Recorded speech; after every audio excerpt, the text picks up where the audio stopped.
Hello दोस्तों, स्वागत है आपका अपने इस चैनल पर। आज हम जीएस का प्रैक्टिस सेट शुरू करने जा रहे हैं, जो कि बीपीएससी तैयारी में होने वाले एग्ज़ाम के लिए बहुत ही महत्वपूर्ण होने वाले हैं। तो चलिए हम वीडियो शुरू करते हैं। हमारा पहला प्रश्न है, निम्नलिखित में से बंगाल के किस राष्ट्रीय आंदोलन में तिरंगे झंडे को अभिकल्पित किया था?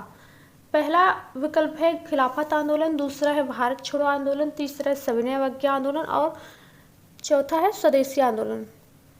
तो जो सही हो जाएगा ऑप्शन वह हो जाएगा स्वदेशी आंदोलन, ऑप्शन नंबर डी। तो स्वदेशी आंदोलन कब हुआ था? 1906 ईस्वी में हुआ था और अब तक 6 बार भारतीय ध्वज को परिवर्तित किया जा चुका है। तो इस तरह हमारा ऑप्शन नंबर डी सही हो जाएगा, स्वदेशी आंदोलन। चलते हैं अपने अगले प्रश्न पे। अगला प्रश्न है हमारा, बाल गंगाधर तिलक को वैलेंटाइन सिरोल द्वारा के रूप में वर्णित किया गया था। तो पहला ऑप्शन है शांति प्रिय व्यक्ति, दूसरा है भारतीय अशांति के जनक, तीसरा है क्रांतिकारी विचारों के जनक, चौथा है भारत का वयोवृद्ध पुरुष। तो जो सही ऑप्शन हो जाएगा वह हो जाएगा भारतीय अशांति के जनक। भारतीय अशांति के जनक, ऑप्शन नंबर बी। वैलेंटाइन सिरोल ने बाल गंगाधर तिलक को भारतीय अशांति के जनक कहा था। ठीक है, ऑप्शन नंबर बी सही हो जाएगा। देखते हैं अगला प्रश्न। अगला प्रश्न है हमारा, ब्रिटिश सरकार द्वारा भेजे गए साइमन कमीशन का बहिष्कार किया गया क्योंकि? पहला ऑप्शन है सदस्यों के बीच मतभेद थे, दूसरा है कमीशन में कोई भी भारतीय सदस्य नहीं था, तीसरा है कमीशन ने भारत की वित्तीय स्वतंत्रता पर अंकुश लगाया और चौथा इसने रियासतों को विशेष अधिकार दिए। तो जो सही ऑप्शन है इसमें हमारा, कमीशन में कोई भी भारतीय सदस्य नहीं था, यानी जितने भी थे सब ब्रिटिश ही थे साइमन कमीशन में, इसलिए उसको बहिष्कृत कर दिया गया था। ऑप्शन नंबर बी सही हो जाएगा। देखते हैं अपना अगला प्रश्न। अगला प्रश्न हमारा, भारत पहला मुस्लिम शासक कौन था जिसका साम्राज्य भारत के सुदूर दक्षिण सहित लगभग संपूर्ण भारत में फैला हुआ था? पहला ऑप्शन है अलाउद्दीन खिलजी, दूसरा है गियासुद्दीन बलबन, तीसरा है फिरोज शाह तुगलक, चौथा है जलालुद्दीन खिलजी। तो जो सही ऑप्शन है वह हमारा क्या है? अलाउद्दीन खिलजी, ऑप्शन नंबर ए। अलाउद्दीन खिलजी पहला मुस्लिम शासक था जिसका साम्राज्य भारत के सुदूर दक्षिण सहित लगभग संपूर्ण भारत में फैला था। इस तरह ऑप्शन नंबर ए सही हो जाएगा। देखते हैं अपना अगला प्रश्न। अगला प्रश्न है हमारा, निम्नलिखित में से किस खगोलीय पिंड का सैरन नामक एक प्राकृतिक उपग्रह है? पहला ऑप्शन है मंगल, दूसरा है हाउमिया, तीसरा है शनि और चौथा है प्लूटो। तो जो सैरन नामक एक प्राकृतिक उपग्रह है वो प्लूटो ग्रह का है। ऑप्शन नंबर डी सही हो जाएगा। और प्लूटो ग्रह को क्या बोला गया है? प्लूटो ग्रह को बौना ग्रह भी बोला जाता है। देखते हैं अगला प्रश्न। अगला प्रश्न है हमारा, निम्नलिखित में से कौन सा गोंडवाना लैंड का हिस्सा नहीं था? गोंडवाना लैंड का हिस्सा नहीं था। पहला ऑप्शन है यूरोप, दूसरा है भारत, तीसरा है दक्षिण अफ्रीका, चौथा है ऑस्ट्रेलिया। तो जो कौन सा था जो गोंडवाना लैंड का हिस्सा नहीं था वह क्या था? यूरोप था, ऑप्शन नंबर ए। जबकि भारत, दक्षिण अफ्रीका, ऑस्ट्रेलिया ये गोंडवाना लैंड के हिस्सा था, ये सब गोंडवाना लैंड के हिस्सा थे। चलते हैं अगले प्रश्न पे।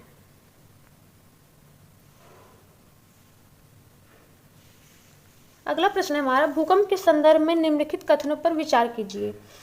पहला ऑप्शन है वह स्थान जहां से भूकंप की ऊर्जा निकलती है उसे अवकेंद्र कहा जाता है, दूसरा भूतल पर वह बिंदु जो उद्गम केंद्र के समीपतम होता है अधिकेंद्र कहलाता है, तीसरा अधिकेंद्र वह बिंदु होता है जो भूकंप के उद्गम केंद्र के ठीक नीचे होता है। तो कूट में क्या दिया गया है? केवल एक, दूसरे में है केवल दो, तीसरे में है केवल एक और दो, चौथे में है केवल 2 और 3। तो जो ऑप्शन हो जाएगा वह क्या है? ऑप्शन है हमारा option number C. Option number C केवल 1 और 2, यानी वह स्थान जहां से भूकंप की ऊर्जा निकलती है उसे अवकेंद्र कहा जाता है और दूसरा है भूतल पर वह बिंदु जो उद्गम केंद्र के समीपतम होता है अधिकेंद्र कहलाता है। ये दोनों सही हैं। देखते हैं अगला प्रश्न। अगला प्रश्न हमारा, निम्नलिखित में से कौन सा दर्रा या पास भारत, चीन और म्यांमार के त्रिजंक्शन सीमा पर स्थित है? तो जो है पहला ऑप्शन है वम, दूसरा है खारतुंग, तीसरा है दीफू और चौथा है तुलुंग। तो जो सही ऑप्शन है वह क्या है? दीफू दर्रा। दीफू दर्रा option number C. Option number C में जो दीफू दर्रा दिया गया है यह भारत, चीन और म्यांमार के त्रिजंक्शन सीमा पर स्थित है। और दीफू दर्रा कहाँ पे है? तो यह अरुणाचल प्रदेश के पूर्वी भाग में स्थित है। देखते हैं अपना अगला प्रश्न। अगला प्रश्न है हमारा, संविधान की प्रारूप समिति की अध्यक्षता किसने की थी? तो पहला ऑप्शन है डॉक्टर बी.आर. अम्बेडकर, दूसरा है जवाहरलाल नेहरू, तीसरा है वी.पी. मेनन और चौथा है सरदार वल्लभ भाई पटेल। तो इसमें हमारा जो सही ऑप्शन हो जाएगा वो option number A, doctor B R. Ambedkar. ये क्या किए थे? प्रारूप समिति की अध्यक्षता की थी। देखते हैं प्रारूप समिति का गठन कब हुआ था। तो प्रारूप समिति का जो गठन हुआ था वह 29 अगस्त 1947 को हुआ था। देखते हैं अपना अगला प्रश्न। अगला प्रश्न हमारा, भारतीय संविधान के किस अनुच्छेद में कहा गया है कि सर्वोच्च न्यायालय अभिलेख न्यायालय होगा? सर्वोच्च न्यायालय अभिलेख न्यायालय होगा। पहला ऑप्शन है अनुच्छेद 135, दूसरा है अनुच्छेद 131, तीसरा है 129 और चौथा है 126। तो जो अनुच्छेद 129 है उसमें बोला गया है कि सर्वोच्च न्यायालय अभिलेख न्यायालय हो गया, इसलिए अनुच्छेद 129 ऑप्शन नंबर सी में दिया गया, तो ऑप्शन नंबर सी सही हो जाएगा। देखते हैं अपना अगला प्रश्न। अगला प्रश्न है हमारा, भारतीय संविधान का अनुच्छेद 80 राज्यसभा में सदस्यों की अधिकतम संख्या को कितना निर्धारित करता है? पहला ऑप्शन है 250, दूसरा है 238, तीसरा है 240 और चौथा है 262। तो अनुच्छेद 80 में जो कहा गया है कि राज्यसभा में अधिकतम कितनी होनी चाहिए? 250 होनी चाहिए। ऑप्शन नंबर ए सही हो जाएगा। ठीक है, चलते हैं अगले प्रश्न पे। अगला प्रश्न है हमारा, लोक अदालतें किसके अधीन बनाई गई हैं? पहला ऑप्शन है कानूनी सुलह अधिनियम, दूसरा है विधिक सेवा प्राधिकरण अधिनियम, तीसरा है न्याय अधिनियम का प्रशासन और चौथा है पंचायत और सुलह अधिनियम। तो जो सही ऑप्शन हो जाएगा वह क्या है? विधिक सेवा प्राधिकरण अधिनियम। लोक अदालतें किसके अधीन बनाई गई हैं? विधिक सेवा प्राधिकरण अधिनियम के अधीन। ऑप्शन नंबर बी सही हो जाएगा। देखते हैं अपना अगला प्रश्न। अगला प्रश्न है हमारा, किस भौतिक मात्रा का सीमेंस में मापन किया जाता है? पहला ऑप्शन है विद्युत विभव, दूसरा है विद्युत चालकता, तीसरा है चुंबकीय प्रभाव और चौथा है अपवर्तनांक। तो सही ऑप्शन क्या है? विद्युत चालकता, यानी विद्युत चालकता का सीमेंस में मापन किया जाता है। ऑप्शन नंबर बी सही हो जाएगा। देखते हैं अपना अगला प्रश्न। अगला प्रश्न है हमारा, नाभिकों के रेडियो एक्टिव क्षय के दौरान निम्नलिखित में से कौन सी वैद्युत चुंबकीय तरंगें उत्पन्न होती हैं? तो पहला ऑप्शन है गामा किरणें, दूसरा है पराबैंगनी किरणें, तीसरा है सूक्ष्म तरंगे और चौथा है रेडियो तरंगे। तो जो सही ऑप्शन हो जाएगा वह क्या है? गामा तरंगे, गामा किरणें। ऑप्शन नंबर ए, ऑप्शन नंबर ए सही हो जाएगा। चलते हैं अगले प्रश्न पे। अगला प्रश्न है हमारा, निम्नलिखित में से किस परिवर्तन को व्युत्क्रमित नहीं किया जा सकता? पहला ऑप्शन है एक रबर बैंड को खींचना और उसे उसके सामान्य आकार में वापस लाना, दूसरा है रोटी की लोई को बेलना और तवे पर सेकना, तीसरा है गुब्बारे को फूटने की सीमा तक फुलाकर उसके आकार में वृद्धि करना, चौथा है गीले कपड़ों को सूखे कपड़े में बदलना। तो जो सही ऑप्शन है इसमें हमारा वह क्या है? Option number B. Option number 20 में हमारा सही ऑप्शन है रोटी की लोई को बेलना और तवे पर सेकना। इसको हम क्या करते हैं? पुनः उस स्थिति में हम लोग क्या करते हैं? नहीं ला सकते हैं, इसलिए ऑप्शन नंबर बी क्या हो जाएगा? ऑप्शन नंबर बी सही हो जाएगा। चलते हैं अगले प्रश्न पे। अगला प्रश्न है हमारा, लोहा अयस्क से लोहा विनिर्मित करने की प्रक्रिया को क्या बोलते हैं? पहला है ऑक्सीकरण, दूसरा है अपचयन, तीसरा है विद्युत अपघटन, चौथा है प्रभाजी आसवन। तो जो सही ऑप्शन है वह क्या है? अपचयन। ऑप्शन नंबर बी, लौह अयस्क के लोहा विनिर्मित करने की प्रक्रिया अपचयन कहलाती है। ऑप्शन नंबर बी सही हो जाएगा। देखते हैं अगला प्रश्न। अगला प्रश्न है हमारा, निम्नलिखित में से क्षार स्रोत का कौन सा जोड़ा सही ढंग से मेल खाता है? पहला ऑप्शन है कैल्शियम हाइड्रोक्साइड, साबुन। दूसरा है सोडियम हाइड्रोक्साइड, चूने का पानी। तीसरा है अमोनियम हाइड्रोक्साइड, विंडो क्लीनर। और चौथा है मैग्नीशियम हाइड्रोक्साइड, लाइम वाटर। तो इसमें ऑप्शन नंबर सी जो है वह सही है, अमोनियम हाइड्रोक्साइड यानी विंडो क्लियर। देखते हैं अपना अगला प्रश्न। अगला प्रश्न हमारा पैलियोंटोलॉजी नामक संकाय इनमें से किसके अध्ययन से संबंधित है? तो दूसरा, पहला ऑप्शन है पृथ्वी के आंतरिक भाग को। दूसरा है जीवाश्मों के आधार पर पृथ्वी पर जीवन के इतिहास को। तीसरा है चट्टानों की प्राचीनता। चौथा है नदियों के बदलते मार्ग के इतिहास को। तो जो सही ऑप्शन हो जाएगा ऑप्शन नंबर बी, जीवाश्मों के आधार पर पृथ्वी पर जीवन के इतिहास को क्या बोला गया है? पैलियोंटोलॉजी। देखते हैं अपना अगला प्रश्न।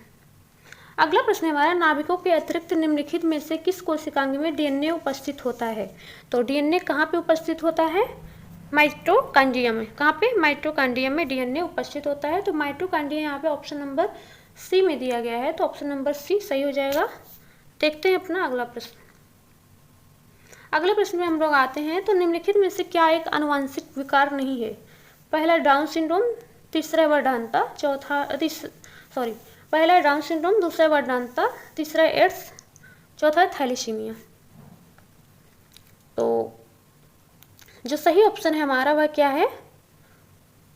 सही ऑप्शन है हमारा वह क्या है? Option number C, option number सी।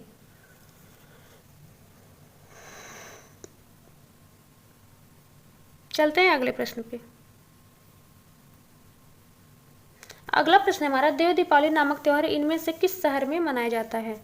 तो देव दीपावली कहाँ पे मनाया जाता है? वाराणसी यानी बनारस में। ऑप्शन नंबर बी ये सही हो जाएगा। चलते हैं अगले प्रश्न पे। अगला प्रश्न हमारा विचिंडोर नृत्य का संबंध निम्न में से मुख्यतः किस राज्य से है?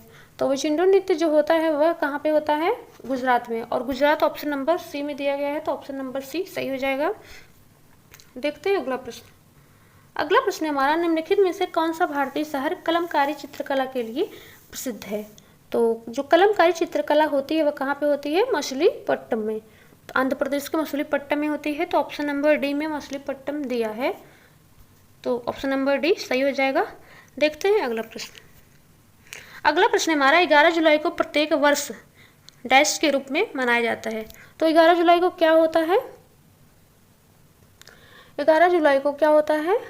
विश्व जनसंख्या दिवस। तो विश्व जनसंख्या दिवस ऑप्शन नंबर ए में दिया है, तो ऑप्शन नंबर ए सही हो जाएगा। देखते हैं अगला प्रश्न। अगला प्रश्न हमारा निम्नलिखित में से कौन सी संस्था वर्ल्ड बैंक के नाम से भी जानी जाती है? तो इसमें क्या? International bank for reconstruction and development. यही क्या है? यही ऑप्शन सही हो जाएगा। देखते हैं अगला प्रश्न। अगला प्रश्न हमारा निम्नलिखित नदियों में से कौन बिहार का शोक के रूप में कुख्यात है? तो ये तो बहुत ही ज़्यादा फेमस प्रश्न है, तो देखते हैं। कोसी नदी, ऑप्शन नंबर सी में कोसी नदी दिया गया है। ये क्या है? बिहार का शोक इसको बोला जाता है। देखते हैं अगला प्रश्न। अगला प्रश्न हमारा निम्नलिखित में से कौन सा जिला सबसे अधिक घने पतझड़ वाले वन क्षेत्र से घिरा है? तो सबसे ज़्यादा पतझड़ वन कहाँ पे पाए गए हैं? पश्चिमी चंपारण में। ऑप्शन नंबर ए सही हो जाएगा, पश्चिमी चंपारण दिया है। देखते हैं अगला प्रश्न। बिहार के उस क्रांतिकारी का नाम बताइए जिसने सितंबर 1928 में हिंदुस्तान सोशलिस्ट रिपब्लिकन आर्मी की बैठक में भाग लिया था। तो कौन इसमें भाग लिया था? तो ऑप्शन नंबर ए में फणींद्रनाथ घोष दिया गया है, उन्होंने ही इसमें भाग लिया था। जबकि जो तीनों अजय घोष, ज्योतिन्द्रनाथ, भगत सिंह, ये तीनों भाग नहीं लिए थे। तो ऑप्शन नंबर ए सही हो जाएगा। देखते हैं अगला प्रश्न। किस जिले में बिहार का सबसे बड़ा बॉटलिंग प्लांट स्थापित किया जाएगा? तो बॉटलिंग प्लांट कहाँ पे स्थापित किया जाएगा? बेगूसराय में। ऑप्शन नंबर सी बेगूसराय सही हो जाएगा। देखते हैं अगला प्रश्न। बिहार के कितने पुलिस रेंज में विधि विज्ञान प्रयोगशाला का निर्माण किया जाएगा? तो 9 पुलिस रेंज में क्या किया जाएगा? विधि विज्ञान प्रयोगशाला का निर्माण किया जाएगा। ऑप्शन नंबर बी सही हो जाएगा। तो इस तरह हमारे आज 30 क्वेश्चन कंप्लीट हुए। ये सीरीज लगातार आती रहेगी। अगर आपको ये वीडियो पसंद आ रहा है तो ज़्यादा से ज़्यादा इसको शेयर करिए, लाइक करिए और चैनल को सब्सक्राइब कर लीजिए।